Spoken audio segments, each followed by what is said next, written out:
uThixo wethu unguThixo ongenambazana.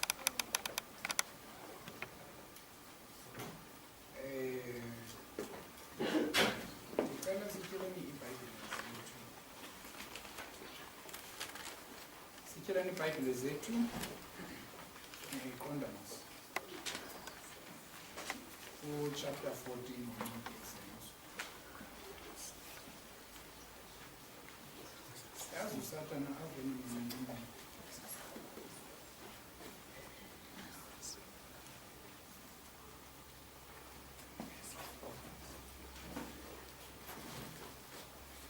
Ngosaqalisile. Number 1 make ngichaphazele nje nakuleso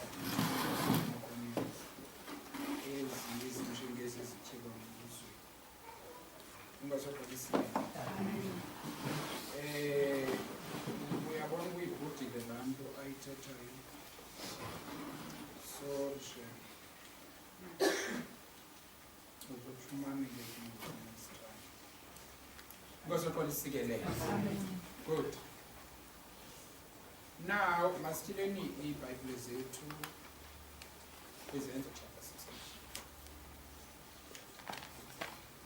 16. Intle abazalwane into yokumazi uThixo verse by verse, simazi futhi questions ezinjengezi sicaciselwayo ngazo, ngoba ke uyabona utyhile imfihlelo izwe wayigudulula wayibeka le nto ndisithi hayi ndingakuxolisela ingaba uyibhudi le mayikhe iyomana thetha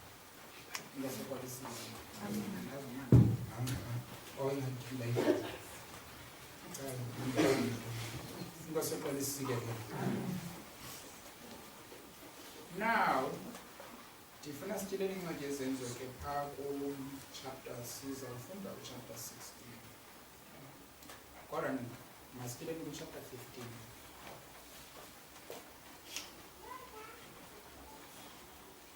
Chapter 15 siphinde sifunde verse 36. Chapter 15. Izenzo chapter 15 verse 36. uPawulos noBarnabas bayahlukana. Verse 36. Ke kaloku emva kwemihla ethile wathi uPawulos kuBarnabas, makhe sibuye siye kuvelela abazalwane bethu kuyo yonke imizi ngemizi esalazisayo kuyo ilizwe lenkosi, sibone ukuba banjani na. Into edala ndiyiphinde nangona besiyithethile njena, it's because andiyazi okuye ndifumane ndifunde iBhayibhile mna ndiyiqonde ngoba ibalulekile le ndawo basiyiqiqe kakuhle.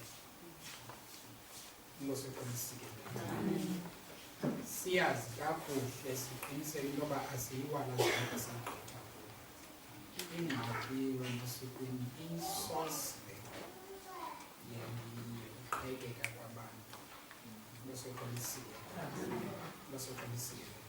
ayonto singayijonga siyithathe light, ngoba siyazi uba ukubumbana kwabantu le nto kuthiwa bubunye babazalwane le uThixo ayibizayo ukuthi ayonto lula ukuyifumana ebazalwane.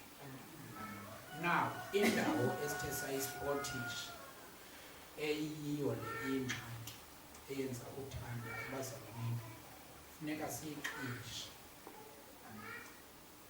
kwenze ukuba kuzoshiyeka abazalwane abayi-united. Basoqinisekile. Now iqala njena ithi uPawulos noBarnabas bayahlukana. Nyayi? Qhubeka.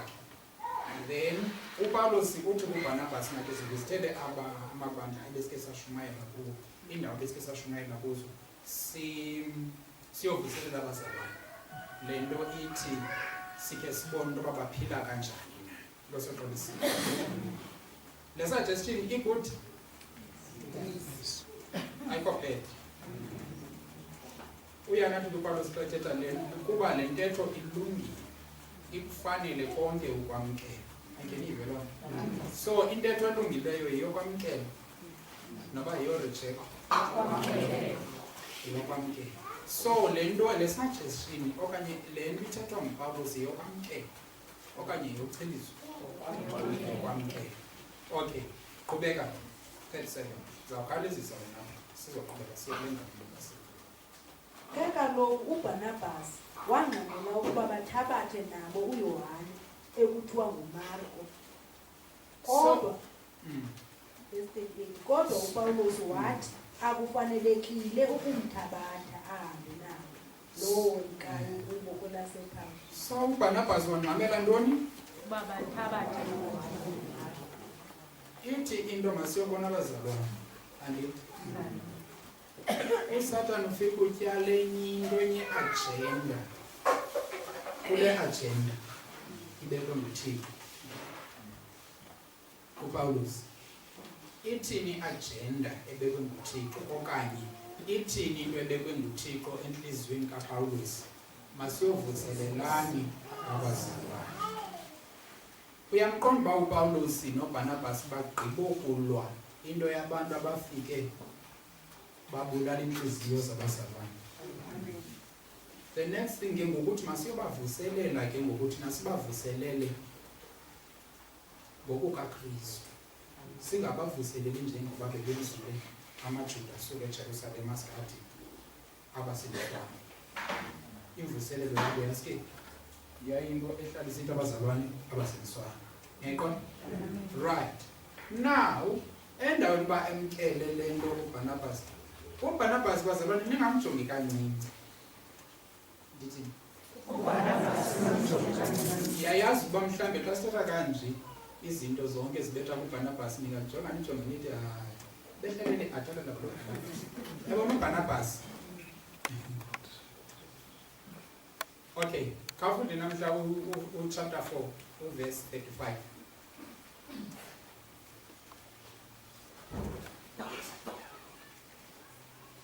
Izenzo chapter 4 verse 35. Bawabeke ezinyaweni zabapostoli. Wayeke elowo ngaqala 34. Kuba kwakungekho namnye phakathi kwabo wayeswele. Kuba bonke ababenemihlaba nokuba zizindlu babesithi bathengise ngazo bawazise amaxabiso ezo zinto kuthengisweyo ngazo bawabeke ezinyaweni zabapostoli. Wayeke elowo esabelwa njengoko ebesukuba eswele ngako. Verse 36. Ke kaloku uYose owathiywa uYose uBarnabas. Okay. Wathi uYose owathiywa ngabapostoli elinye igama lokuba nguBarnabas elithi lakuthethwa ngentetho evakalayo ngumfo wovuselele. Imake kubani uBarnabas? Umfo wovuselele. uBarnabas kwayena ngumfo wothini? Wovuselele. Now xa kusithiwa Barnabas masihambe siyovuselela kuthiwani ngamanye amazwi uBarnabas? Sihambe siyokwenza umsebenzi wakho Barnabas. Le nto yiyo uBarnabas ubizelwa kwinto ayiyo akakhutshwa caleni kwayena njena uYose ngumfo wovuselele.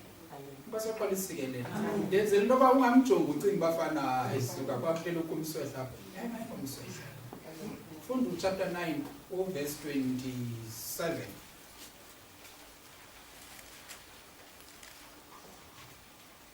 Izenzo chapter 9 verse 27. Wamana ethetha ephikisana namaYuda esiGrike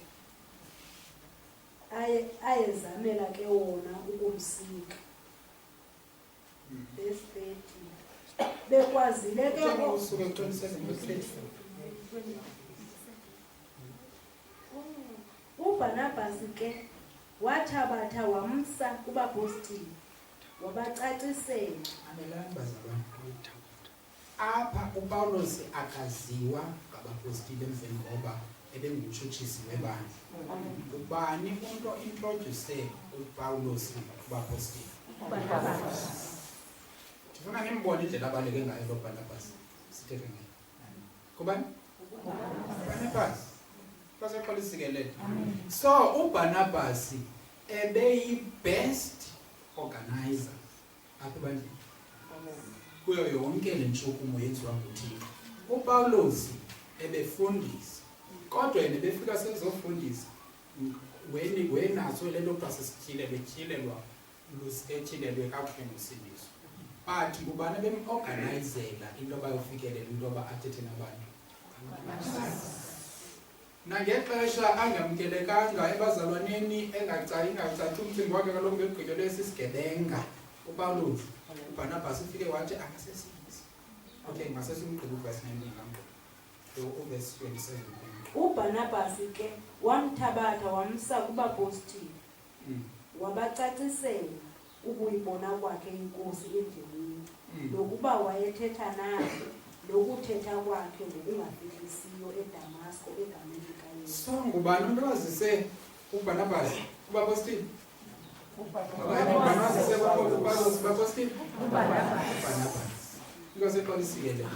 So sithetha ngomuntu oqinileyo and futhi okubaluleke kakhulu ebomini bukaPawulos.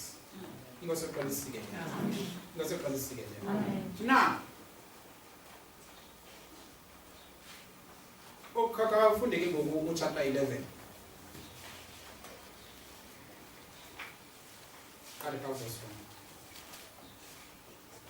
uPetros uthethelela isenzo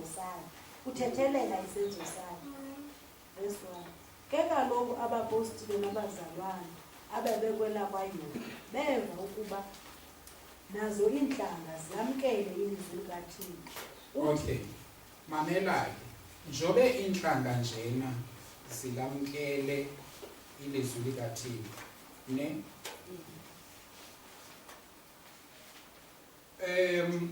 ekokuqala ukwamkelwa kwenhlanga ilizwi likaThixo zilamkele uba nizakhumbula zilamkele kwakonile andithi ingasoqalisike zilamkele kwakonile uthe ke ziqhubeka zilwamkele ilizwi lenkosi kwakonile then it means ibikokokuqala ke apho ukubonwa kokwamkelwa ilizwi lenkosi ngubani ngabentlanga andithi then secondly kokubonwa ukuba kukhona into eyenzekayo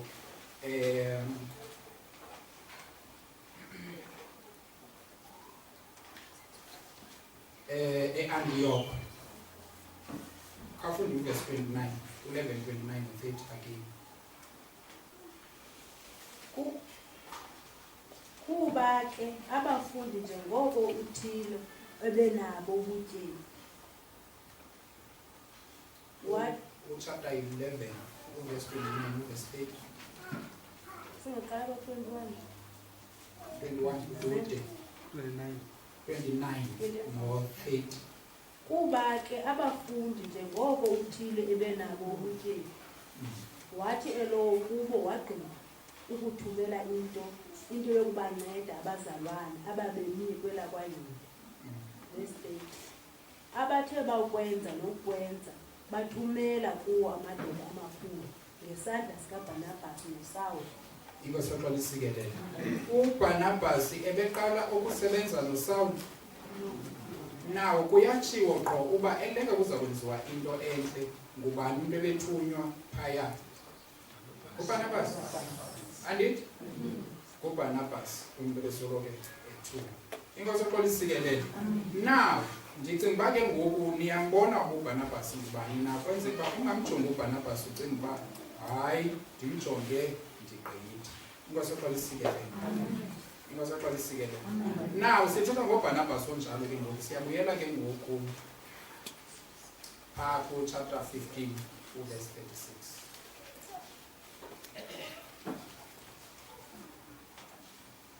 Verse 36. Ke kaloku emva kwemihla ethile wathi uPawulos kuBarnabas makhe sibuye siyokuvuselela abazalwana bethu kuyo yonke imizi nemizi esalazisayo kuyo ilizwi lenkosi sibone ukuba banjani na.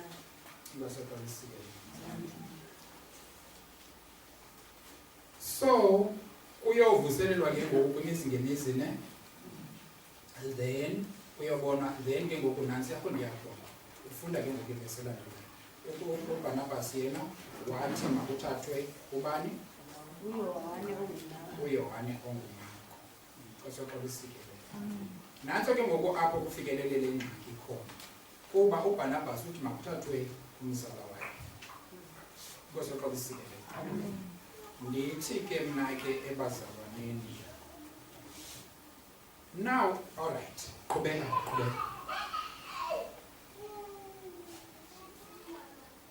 37 uthe makuthini? Wanyazisa wangxamela makuthathwe uYohane onguMarko. Verse 38. Kodwa uPawulos wathi akufanelekile ukumthabatha ahambe. uPawulos esugeste ukuba Barnabas mhlawumbe sokwenza le nto ubizelwe yona kwawena. Ne? Mamelani ke bazalwane. Ukuqala kwebandla lase-Antiyoko niyamazi umuntu wathunyelwa e-Antiyoko ngabafundisi ngabapostile uBarnabas. Ndiyamxelela ke andithi uba niyakhumbula uthe uBarnabas uthunyelwa kwakhe eYopha, yena wafika eYopha wakhangela uPawulos ukhangelwe nguBarnabas eYopha.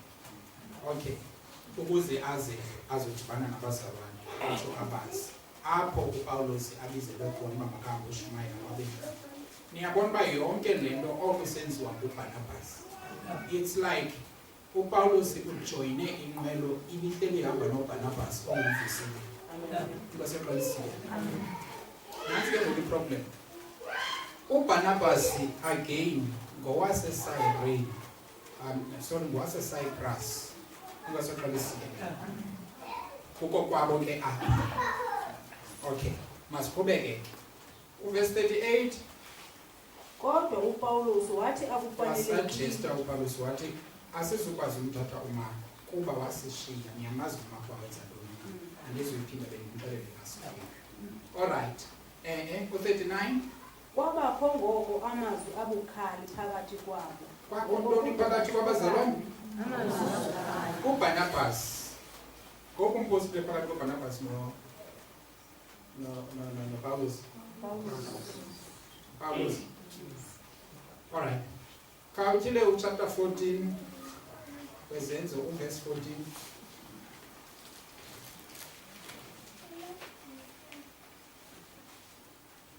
Bekuvileke oko abapostile oBarnabas noPawulos. Ngowuphi umpostile phakathi koBarnabas noPawulos?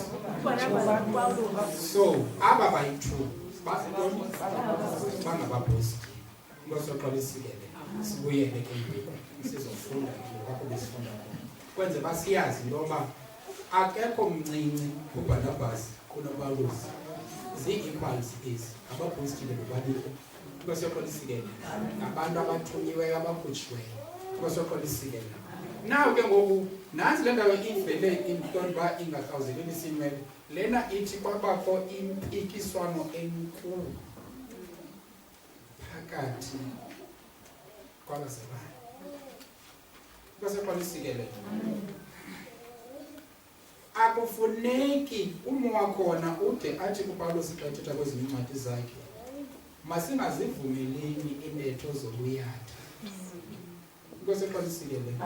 Bekungekho nto ibisakha impikiswano kule nto. Obenos kuBarnabas abuze into kaPawulos sithi nesizathu phofu noPawulos akazisibuze nesizathu ngoba siyesixelile. Uthi lo mntu lona uye wasishiya ngoba akekho reliable. Akathembakala. Kwaseqwalisikele.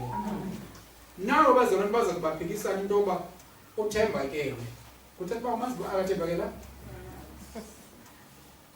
Le mpikiswano nobe bimalunga nantoni? Niyayibona i-confusion yenziwa nguSathane phakathi kwabazalwane. Niyakwazi uvele niphikisane ngomoya. Omnye angayicacelwa into yoba ngumoya lona, kanti yonke le nto apha ize khona indwendwele ekuthini? Nikaba. Naw ke ngoku sine-best organizer iphikisana nomnye umpostile oyi-best teacher. Kwaseqwalisikele. Nina ipicture engqondo uba aba bantu ngabantu abanjani? Ngabantu abanjani? Okay, Masenzeni umzekelo apha ebandleni. Kubani umuntu oyi-best organizer kubandleni? Okay. Oqala endimaziyo nguSukwini. Ngosoqala isikelele.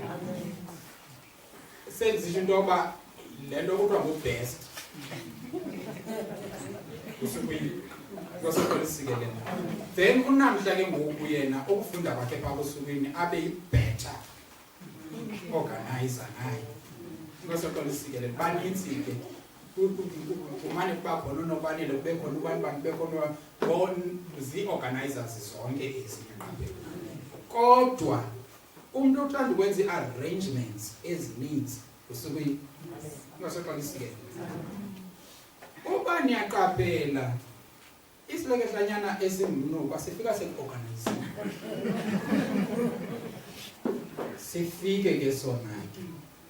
Senzo wazi umsebenzi into eseyi-organiziwe ngomnye. So yinto eyayibubunjengalena ke le. Now uSathana wayebhalele phi apha kuyo yonke le nto? Wayefuna ukuwisa uPawulos onesitshilelo esikhulu. Ningathi ke ndithe nguPawulos bakhona uPawulos sakhumbula kwabo. Ngosoqala isikelele nabo abapostoli phansi. Ngosoqala isikelele. Now wayefuna ukuchitha le nto yenzeka kuPawulos. Qha uzayisebenza kanjani ukuyichitha into yenzeka kuPawulos? Makabethi organize. Ngosoqala isikelele. Once uPawulos angabi namuntu uza kumorganizela. Izawucacela yakhe indima uba ebexhomekeke kwi-organize. Ngosoqala isikelele.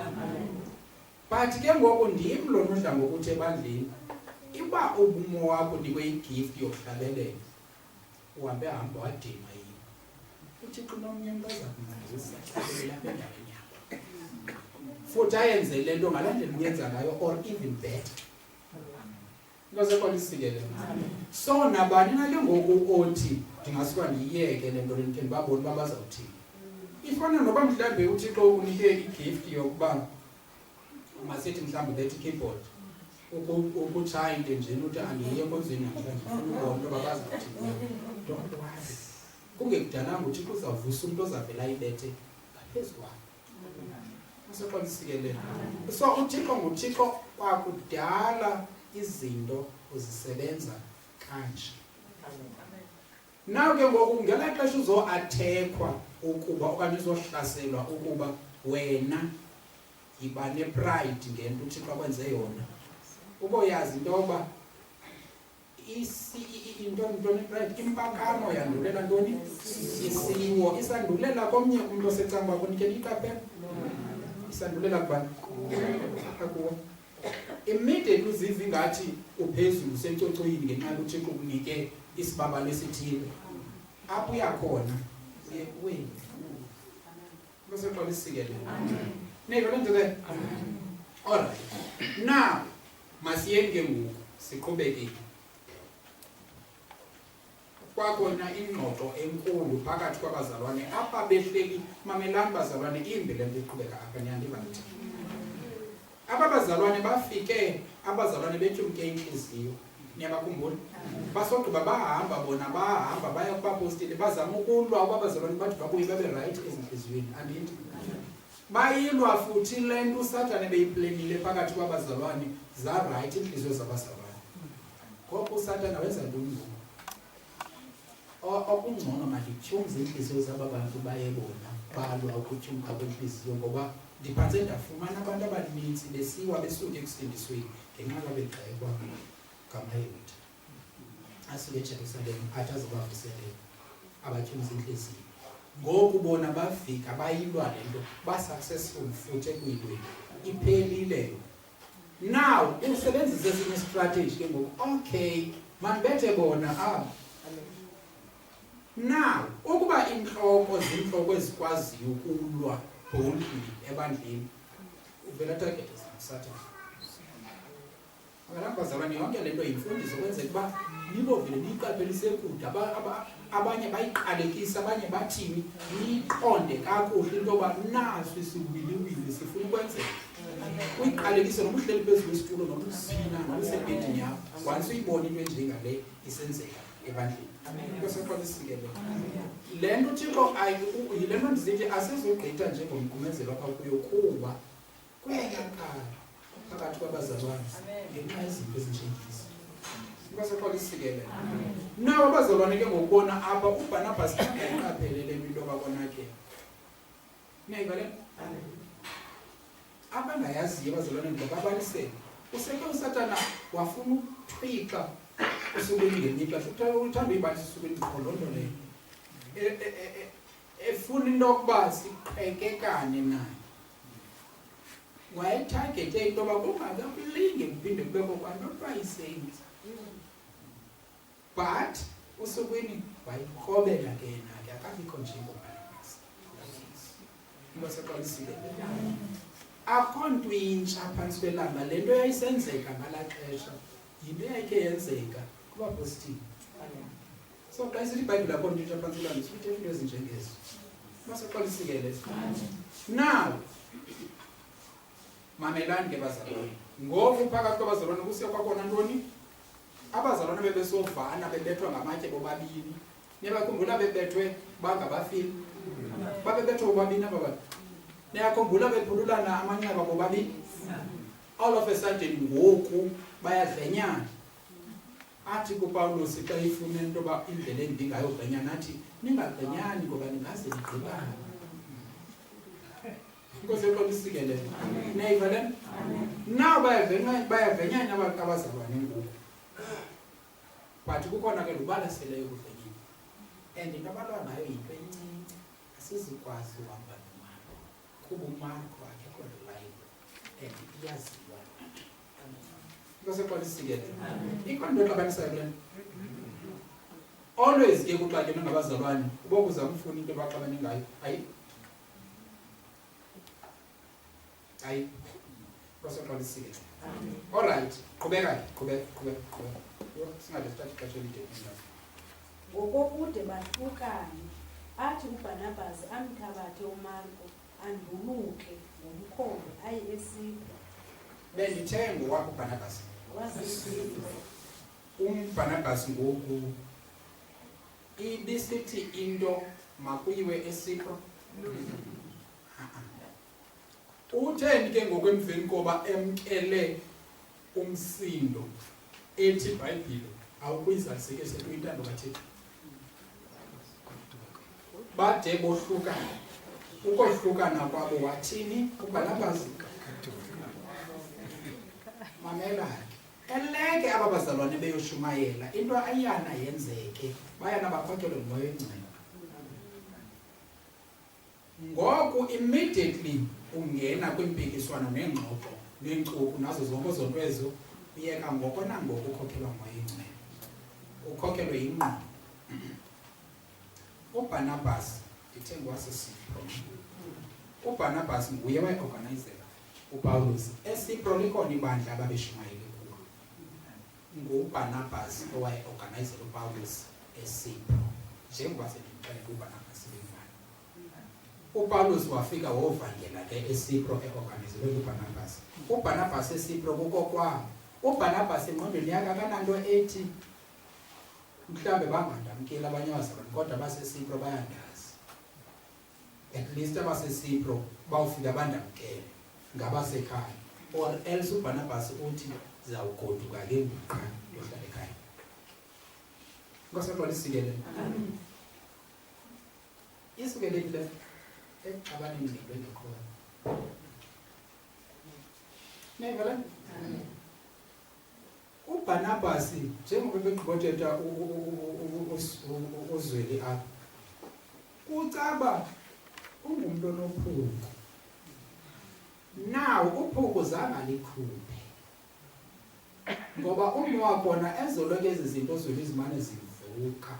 Zivuswa kusuka uThixo esenze basizibona ngoba zikhona eveni ngoba sizibona ukuba zikhona sithini sithi at least ndiyayazi ukuba nokuphuka into endinayo. Hayi ke ndizawutsho ndiyazi ke ngokukhona apha kum ngaphakathi. Ungatsho kanjani?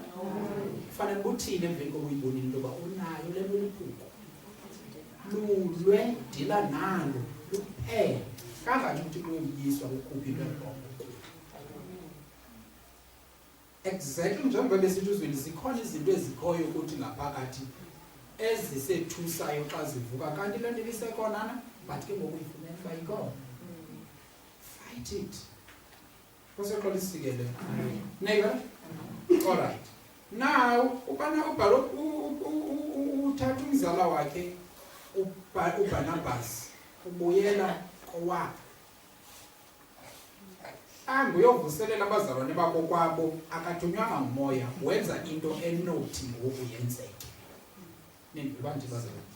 Ndithe aba bazalwane umwabo badla ngokhekulwa ngumoya xa beyoshumayela kodwa uBarnabas ngoku wenza into acinga uba ingasebenza. Maybe uyayazi uba abazalwane baseSipro bayamazi, nguye wayiqale wathini eSipro, nguye wayithethe nabo, nguye wayitheni wathini. Nawo nalaa nto ithi ke ngoku as for abaseSipro akanabafumana. Yabona uba ngoku seyingathi ngoku abazalwane ngabakhe bekuthiwe mabevuselele. Ngoku seyingathi ngabakhe ngoku as for abasesindizayo abaseSipro ndiyabazi ngokuqala undandela. You would be surprised.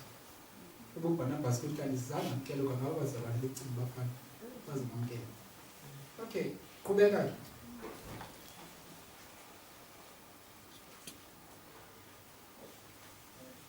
Verse 40. Kodwa uPawulos wanyula uSilas wemka enikelwe kubabalo lukaThixo ngabazalwane. Mamela, uba niyakhumbula uSilas ebeze ehamba noYuda. Bengabaprofeti bezokhuthaza abazalwane abakwa-Antioch abatyuniswe inhliziyo. Nayikhumbula? Then ke ngoku xa befika kwathi xa kufuneka uba baphinde babuyele kwaYuda, ithi iBhayibhile kwahlala kuSilas uba makangagoduka abuyele. Ndibuza lo mbuzo ke ngoku, ibiyintoni besenza uba kuhlale kuSilas uba makangagoduki ngoba bengekaxabani uPawulos noBarnabas. Ukhona ozazi izinto phambi kokuba zenzeke, ebepreparishela le nto esithi kuye uza kukuncatsha uBarnabas. Xa eqalisa uba angabisanguye lo mntu ebenguye kuwe, uzawushiyeka sitile usadinga omnye umntu. And lo mntu akakazi ngolo xesha loPawulos, izawuba nguSilas. Then uSilas wathi akuthi kum mandihambe ndibuyele kwaJuda. Xa ke ngoku bexabana uPawulos noBarnabas, uThixo uthi besendikubekile uSilas endaweni kaBarnabas. Buyelani kwelam ke ngoku. Xa ungayenzi into kumele uyayenza, andithi kuyovuselelwa ngoku. Umvuseleli uthi ndiyagoduka, andizuya apha kuloo nto. Yekhaya, sipho. Ucinga uba fana uThixo laa nto ebeyibekile uba makuyovuselelwa kufuneka ifeyile ke ngoku? Already sezenzile ii-plans. Ndizama ukuthi bazalwane niboyicinga kanje le nto niyibone kanje, immediately ukhulelwa yi-pride kwinto oyenzayo. Uboyazi into yoba ukhona umuntu oyenzayo le nto yenzayo. Ngasiqala isikele. Even noba umuntu ebesenza into ethile ebandleni ungenelwa sisiwo, kuqale kuvuka umuntu othukuzayo ecaleni lakhe, omane sithi mandikuncedise, mandikuncedise. Nje, omane sithi mandikuncedise. Emveni kwangoko, ukawathi bhuma lo muntu omkhulu beyenza le nto. Lo ebesithi mandikuncedise uthi take over ngoko nangoku. Niboyiqaphela cingana nangezinye izinto ke ndikhe naziqaphela ndizayo ukuba zihamba exactly kanjani. Ngasiqala isikele. Qho umuntu esithi mandikuncedise uzofunda lo msebenzi. Mhlambe ke kwezinye cases ke bazalwane ayisikuko noba ukunyukelwe yipride okanye uye wawa. Qha uThixo uza kusebenzisa kwenye indawo. Train ke ngoku lo muntu ufuna ukukuncedisa bekufitshane nawe kangangoko abe yile nto nawo yiyo. Kuba uThixo xa esithi wena move, laa mntu athi xa esithi take over, ungamane usithi eyi andoneliseki. Uqiniseke into yoba wenza exactly yo. Kwasaqala isikelelo. Uba niyaqaphela nasekulungiseleleni, xa uthixo eza kususe ekulungiseleleni ibe kulungiselela kulapha kuwe ngaphakathi kuyena kubekho umuntu osondeleyo kuwe masithi hayi ndifuna ulungiselela nawe mandikuncedise zukuzuku xa uthixo sekususa phaya ekubeka kwenye indawo laa mntu ebekuncedisa uyothi take over futhi uthi kamjonga ubona uba thini uba uyayenza nike nikabe apha siphila sifunda nendlela uthixo azenza ngayo izinto ingathi ke xa sinoyi-understanda kakuhle le nto akona bakho namnye umntu ophinda phakame kwinto uthixo athi yona ngayo besoqalisiyela niyazive izinto zam hayi kaloku besizawukwenza uchapter 16 bendithe apha ndiyagqitha besoqalisikelela niyayikhumbula niyayikhumbula hayandihloli niyayikhumbula okay besoqalisikelela now uPawulos ke ngoku uyaphuma ndifuna ubambe le ndawo ke bazalwane bam xa uPawulos echuza uBarnabas bezawuhamba ke ngokubona kukhona le nto lo msila uthethwayo kaPawulos ongakhange sinive kaBarnabas uBarnabas mos uyakhumbula kuvele kwathiwa uBarnabas wathini wathatha uMarko baya phi eSipre kwavala umkhusana phaya kwalanceda uBarnabas izomamela kakapha uPawulos. Kodwa uPawulos wanyula uSilas wemka enikelwe kubaba lokaThixo ngabazalwane. Imani ke kwenzeke ntoni kulo? Enikelwe kubaba. Mani kanixeleleni ke nina nizazi izinto. Ngalaa xesha bebebhidana abazalwane banqandile abazalwane. Nibavile abazalwane beyingenelela le nto yokuxabana kwabo. Always abazalwane xa kuxabana ileaders abayingenele babangathi abayingenele bayingenelele swapapha phezulu. And uThixo uyazi kakuhle uba nguphi orongo abakwazi. And abazalwane bayazi kakuhle uba nguphi orongo noba ngathuni. Immediately kukhona abantu abaphambili, not necessarily leaders, abantu abaphambili kuloo nto. And it bazogqa benza isiphithiphithi bona phakathi kwabo uThixo uyayazi into yoba nguphi orongo. In fact emveni kwangoko nje uThixo uyazi nje uzawuthetha nabazalwane baxelele nabo uba nguphi umntu orongo kwabo bantu bayi-2. Niyayibona? Ewe I know isikhona imbalwana eza kulala kwicala lalorongo. Sozithi ngabikho ke nabo niyaqonda. Sozithi ngabikho kaloku bakhona masingababizi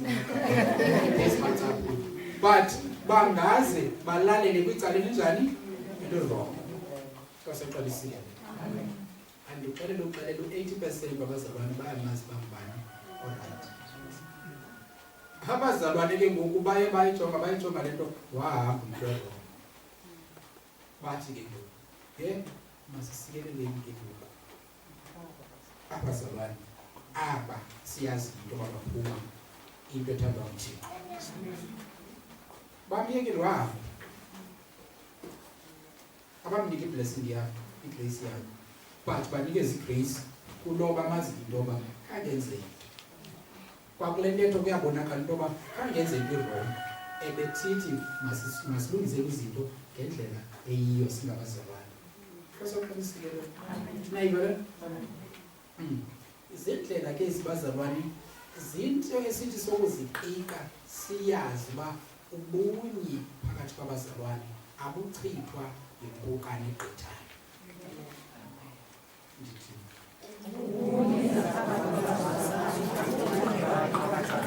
Impukane njena omnye athi ephepha impukane ngqubeke komnye omnye basesithi wenzani sebeqalile uxabana impukane nje egqithayo phakathi kwabo.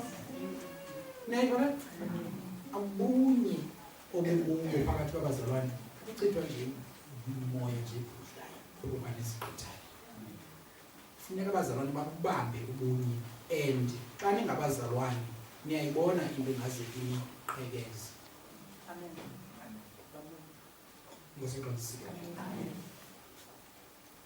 Number 2, sucinga bafana ipoint yakho ihlala izaba yiyo right.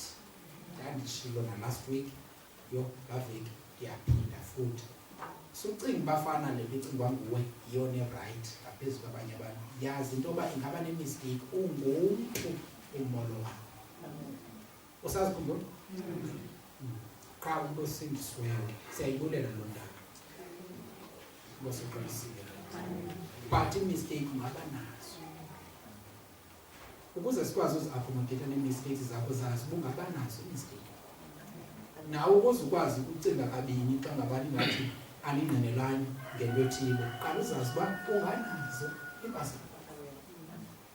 Ngosiqalisile le. Ningana? Alright.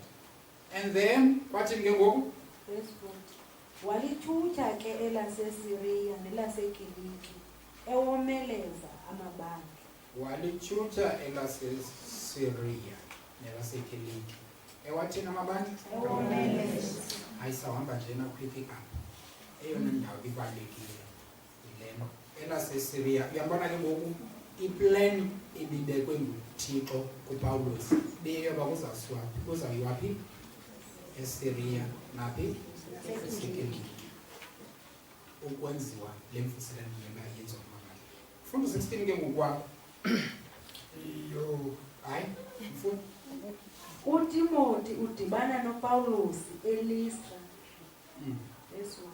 Ke kaloku wafika eDebe naseListra kwabonakala kukho mfundi uthile apho ugama linguTimoti, unyana wentokazi ethile engumJudakazi okhuluweyo, kodwa uyise engumGrike.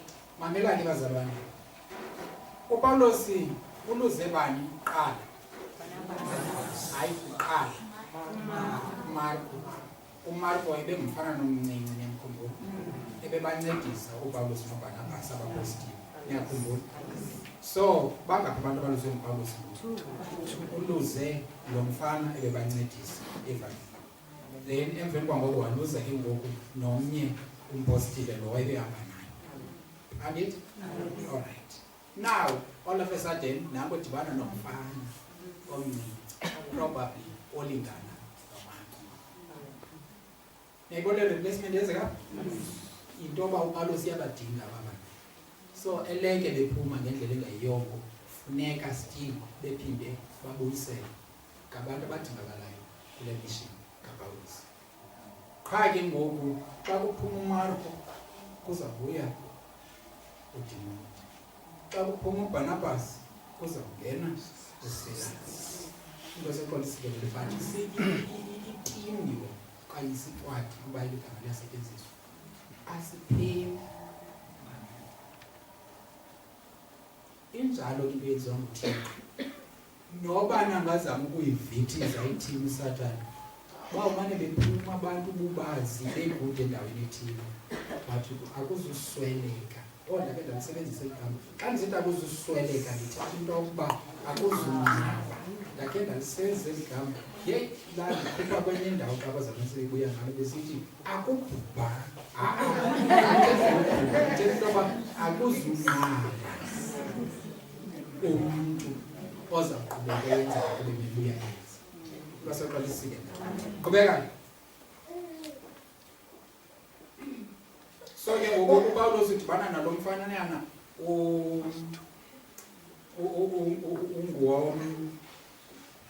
mama ongumJuda utata ke ngumGrike. Verse 2. Obenzelwe kakuhle ngabazalwane baseListra nase-Ikoniya. Owaziwayo eListra nase-Ikoniya. eListra nase-Ikoniya ngubani beshumele phaya? KwangoPawulos. So everywhere ahambayo uPawulos bathi abazalwane kulaa ndawo uluze ubani kuyo nanko omnye umntu ongaphinde ayenze laa nto yenziwe ngubani. Kwa-Antioch baye bazi into yokuba kule ndawo uluze uBarnabas kuyo uSilas angakwazi ukwenza lo msebenzi naye. Kwaseqalisile le nto. So ekaPawulos inqwelo okanye itimu isame qi. EkaBarnabas itimu isuke nomzala qha wasibabuyela ekhaya. Kwaseqalisile le. Nayibona? Ithathe umuntu ozalana naye wabuyela ekhaya qha. Andiyazi ke ngokuba ke emveni koba yotshona ekhaya iyana indiphelele kulaa ndawo kuya. uyova sekukudala kusithiwa nanku uPawulos esithi uzawuza uMarko kuze nimamkele. Indixelele ke ngoku le nto uMarko ohambela phinde wabuyela waqonda uba ithoba le nto besiyenza apha kuPawulos. Inkosi axolisikelele. Alisenzeka kanjalo ke. Inkosi axolisikelele. Ukuzipika kwethu bazalo lezi zinto zisenza into yokuba nokucinga okwethu kuhlaziyeke. Ungacingi bafana nguwe. Ayinguwe. Kusoxolisikelele. Kodwa uyazi into yokuba immediately upha umnikelo impakamo kwindawo uThixo abeke kuyo uzawuthotywa. Kube khona umuntu kule ndawo. uThixo akaremove into angabekile. Ukukususa kwakho uzawubeka omnye kula ndawo yakho. Kusoxolisikelele. Okay, masiqhubekeni. Hayi sawuyeka ningangena la. So isibesilala. Verse 3. Lo uPawulos wamthanda ukuba aphume naye. Wamthabatha wamalusa ngenxa yamayuda abekwezo ndawo. Kuba bonke babemazi umse ukuba ungumqobo. So uPawulos ke ngoku nanto ethatha ubani uTimothy wahamba naye. Wasogqiba unyana wakhe uTimothy. Niyabona unyana wakhe nyana. Kangalo unyana wakhe uthi ngoku uyamolusa. And ke akathi uPawulos utshumayelo ayinika eTimothy uyelunga. Awuzukwazi uba ushumayelo ulunga. Uthi Timothy uzawusebenza futhi uzawusebenzisa. Njengoba uThixo uzawusebenzisa nje. Masingabe uthintelwa umsebenzi wakho ngamaJuda azabe sithi uyakhumbula ngamaJuda bathe uba kanoluke anesizwana uyawuthi uThixo ukusebenzisa athi gqila amaJuda ndiwaqonda uba ahlambulukile ngoku afike athi noba ungashumayela kaloku uTimothy wayeseza ngumfundisi. Niyazikhumbula incwadi ezibini zikaTimothy? uPawulos ngoku uTimothy sengumfundisi ngoku abhala zancwadi. uPawulos utitsha uTimothy indlela yokuziphatha komuntu aye wamfundisa. Manje bazalwane ngithi uTimothy uye wayintoni ekwabeni kwethu? Ubani beza bakumfundisa kula ndawo kaTimothy? Uphi uMarko ke ngivele wamphephi. Ngiyaxesha uThixo ukureplaceayo. Ngiyaxesha ukuthi baqhubeka nawe ekuqeqesha. Ithi iBhayibhile ingqeqesho ayingeni kamnandi.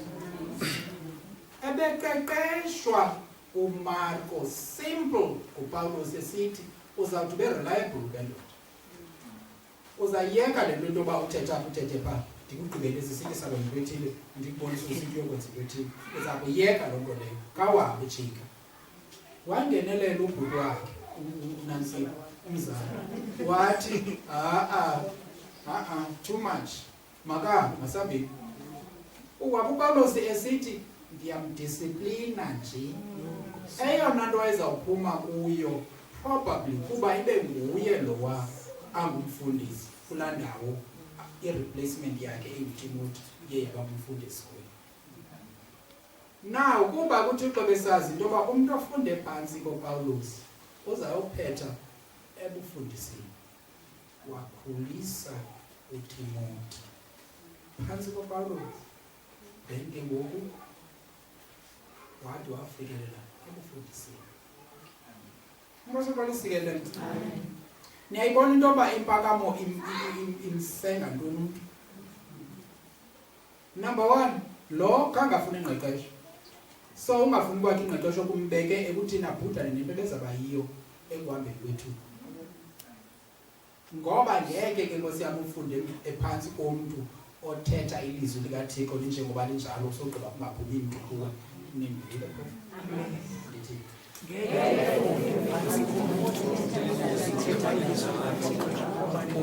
ayikwazeki tu kwenzeka into yoba ufundiswe ngumntu othetha ilizwi likaThixo kuwe njengoba lililo emveni wakho kungaphumi into kuwe. Definitely into ezaphuma kuwe ngumntu ophethe ilizwi likaThixo. So njobe siqhubeka njena sishumayela ilizwi likaThixo kuni bazalwane, silindele uba kuphume abantu abazashumayela ilizwi likaThixo linje ngoba linjalo, definitely lizakwenzeka loo nto leyo. Kwasixolisikelele. Ayizikwenzeka ke kwabaye banenkani baqhubeka nenkani ngelishwa, but abaye bayithobele imfundiso lena nengqeqesho abaqeqeshwa phantsi kwayo, uThixo uzakhupha abantu abazawuphinda bakhokhele lelizwe.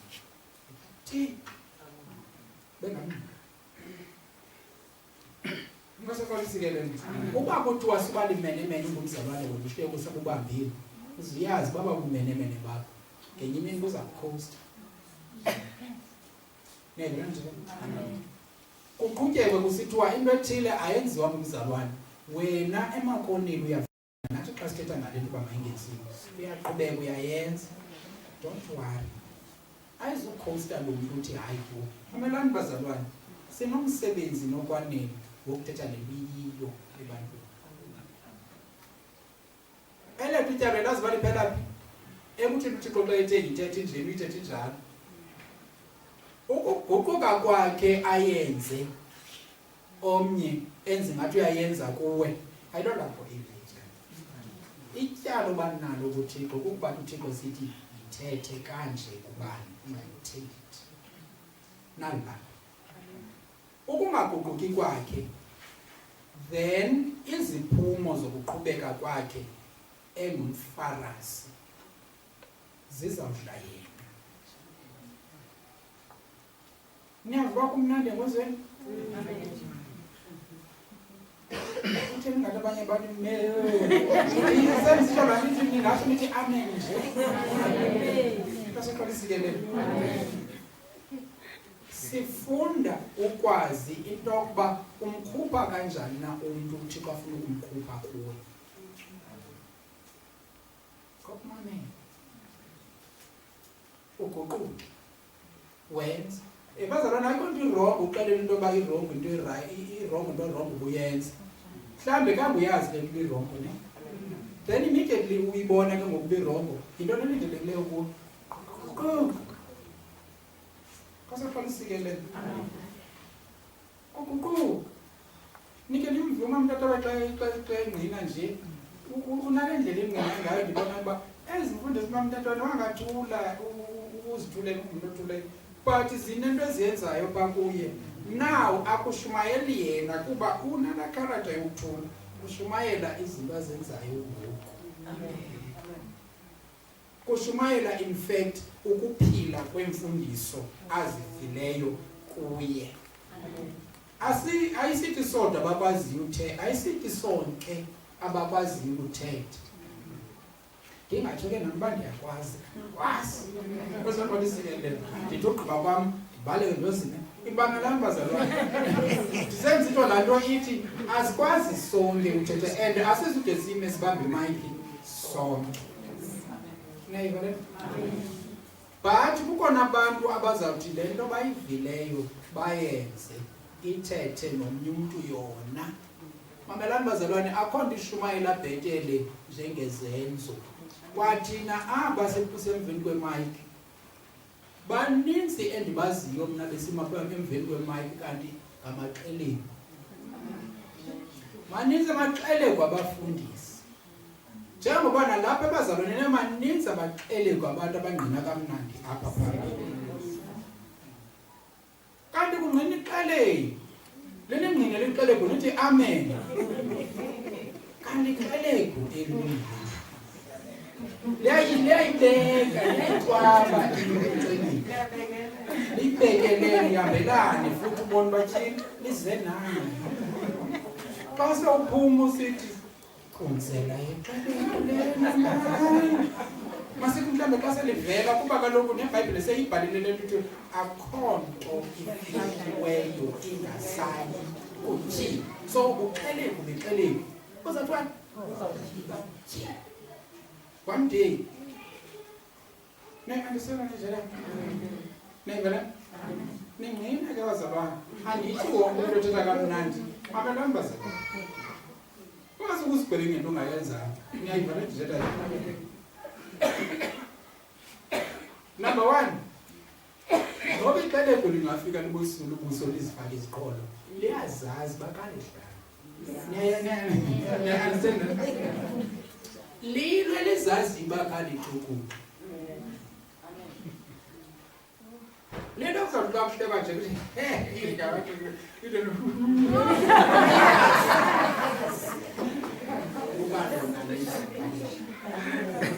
so don't worry ukulikhangela. Ayingowakho lo msebenzi. Kukulixelela nje uba ukuxeleka uburongo. Ungaseqalisikelela. Nayibona njalo.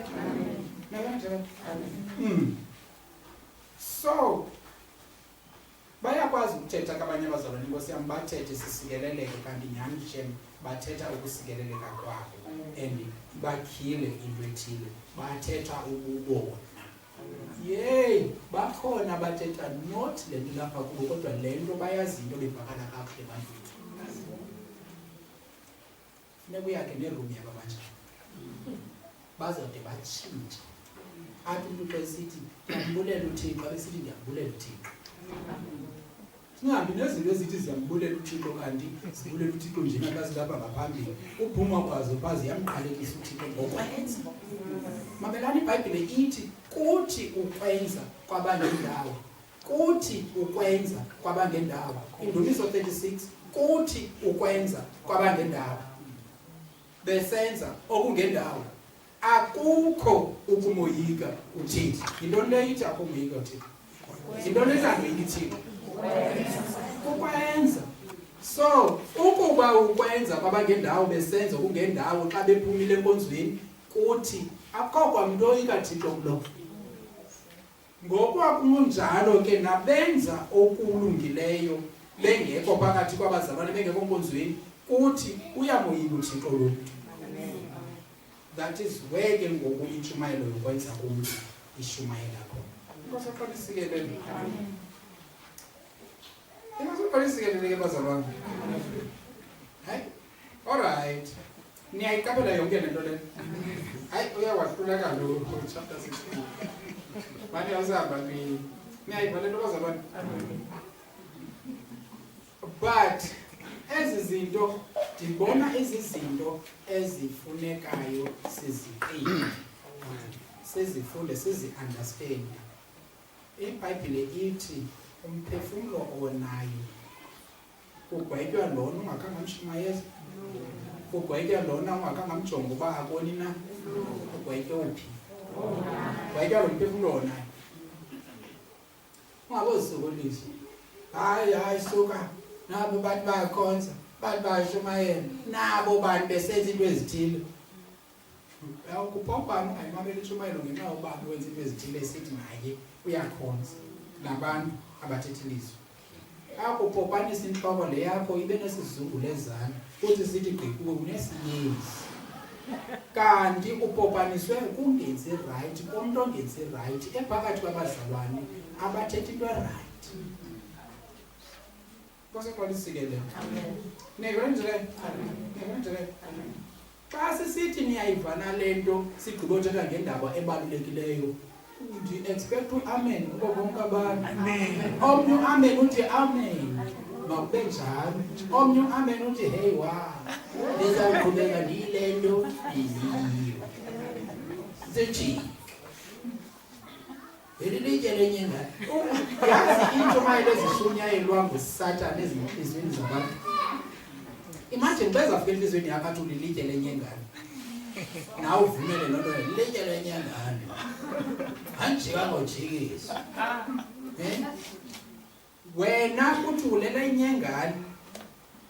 Awuphophe nanga ke ngalo. Nkosi aqalisikelele. Ibe iBhayibhile athi uYesu Kristu kwincwadi siyayeka abazalwane nje. Yamthembisa ngayo. Abe usithi uYesu Kristu ndiyakuthumba ukujongile ukwenza kwakho. Unegama elihle. Kuthethwa kakuhle ngawo. Kulapho ke lokho kwazi ingqina. Angqina abazalwane bathi hayibo khanda kaThixo bayithethayo. Uthetha into ayaziwa abazayingaba kuhle. So unegama elihle nabazalwane xa bathetha ngabo bathetha kakuhle. Awukho njalo. That is incwadi yezikhokhelele. Uyana athi ke ndingakhange ndihambe yonke. Kuquka. Uthini? Incwadi yezikhokhelele ishumayela into yoba ndingekayithathi le nto, ndingekakucimi, ndingekakususi. Uba usaziva intshumayelo ezithetha nenhliziyo yakho and uyazazi uba urongo, uthi guquka. Okwangoku uYesu engakafiki kwiinto zonke ozenza ngobufarasi uthi guquka. Igama elithi guquka alisathethwa kakhulu emabandleni kuba kwabonakala kubashumayeli nabafundisi bezishumi ukuba xa besithi guquka abantu baske baguquke. So ke ngoku uguquka ujika abe nguguquka. Eleke kusithiwa guquka enhliziyweni yomphungela uguquka. Intonso wasixelela ngenguquko asimswanga. Asimamkelanga lo Yesu bethe masimamkele. Esixelela ngenguquko. Uyabona uguquko kuvele kuzaleke ukuguquka xa kusithiwa guquka ngoba abaninzi baliyekile. But lisamelimi lisithi uba uYesu akakabuyi namhlanje. Guquka kwindlela embi. Ubuyazazi into yoba njengoba kusithiwa nje namaxoka esayisabelo sesihogweni uyaxoka, guquka, uthethe inyani. Sayonwabele ukusixelela uba bengaxoki bendikraka. Ukuba ngabana kuthiwa ozaziyo ke onelithemba lokubonana naye uzigcina nyulu and uyazazi uba wena ubunyulo obuyinto ekude nawe isatho kwangoku guquka. Bazalwane abazintandi endithetha nabo ndiseluthandweni, niyazigama kodwa ezizinto, niyaziqiqa umntu uba noyogqethe wasenza. Alikho igama ngihalela ube umnwe nje kule ndawo zenkosi. Ndiqaqula kubungqina bukamamtathawo. Uyava umama umtata wekayingqina unalo kwabazalwana aphangela nabo ongafuniyo yena. Ndimthanda kayethi ewe ndiyayazi ndivumelana nayo ndivukele. Uyandastanda kukhona umkhanqalazi but uyaqaphela uba kukwakho lo ke ngoku uyifunayo nyhani le nto. Lithiwa ndim ke ngoku khawuthi ebeyi-one attitude ngenxa yalowa uphikayo. Wathi lona sebuza waqonda maningamxeleli wazenza ongathi akayazi. Okanye onqina ubafana uba lo washolisa embona fana. Uyandastanda? Apho ndiza khona-ke ndize uthini ndifuna ubethelela laa nto ithi ayenzileyo. Wena whoever okubuzayo ubana kutheni ungayenziyo le nto mxelele. Futhi umxelele ngenhliziyo leya imnandi le wehluleke yiyo wena. In fact mxelele ngale ndlela wahluleke ngayo wena. Yeke yeqaphela nditsho noba sowuke wava ntoni ngayo uba kwawubani ungaze umphendule noba setheni uyaqanqalaza yabona ke weza apha kuwe kutheni ungafakeliyo wena. Mxelele wena le nto yenzeke kuwe. Eva umzekelo nam bake bandibuza abanye abantu abazalwane awuyityi yakho. Ewe andiyityi. Awuyityi ngenkolo yakho okanye awuyityi nje. Andiyityi ngenkolo yakho. Kambe omnye ndikhumbula omnye mama sesihlele etafileni. Yo uyiyekile uyilile hambe ihle kangaka utheni ungayiphakanga awuyityi. Ndithi hayi andiyityi. Futhi ke zange bendibuza ke ngoba uyandazi uba ndisinsile. Wathi loo nto ke tana nomfundisi wethu uyayithetha le nto yayithanda. Inkosi isikelele. Apho ndikhoyo ke ngoku kubeka nje umnwe bazalwane basale basane andisibamti. Kulaa nto ethi wena le ndlela wehlulekele ngayo xa ebuza umntu mphendule right ngale ndlela wehluleke ngayo ngoba uzawuphendula. Inyanzelele ndithethwa nguMr because eyethu into uyithetha ngale ndlela yiyo phela apha lethu tyala eyokungatshintshi kwakhe yakhe.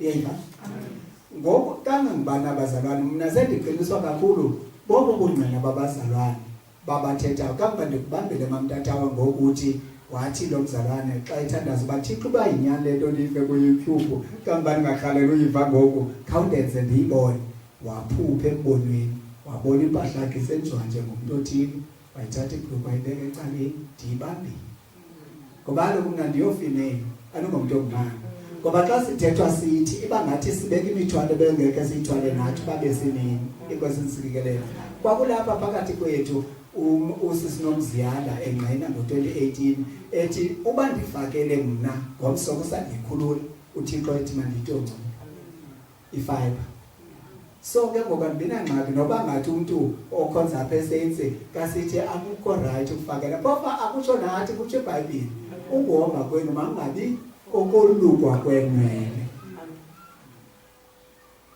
kutsho eBhayibhile mayibe kokomntu ongaphakathi oxabiso likhulu uThixo benifuna ubethelela nje lo ndawo ngosisikhathi alikho igama